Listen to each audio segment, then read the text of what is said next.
тэрийн дуул хуурзын сургалт бол зөвхөн одоо дуу сураад зогсохгүй, зөвхөн дуу хоолойгоо хөгжүүлээд зогсохгүй, өөрийгөө нэх, шинээр өөрийгөө харах гаргаж, өөрийнхөө одоо хамгийн өөртөө таалагдсан, бас бусдад таалагдсан тэр дүрийг бүтээхэд, тэр түүхийг бүтээхэд маш чухал сургалт юм аа. За ингээд та бүхэндээ амжилт хүсье. За ингээд бас намайг цаг гаргаж сонсож байгаа та бүхэнд баярлалаа.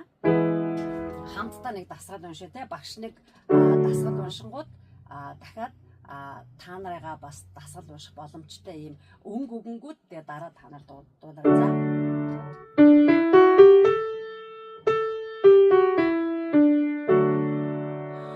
Мо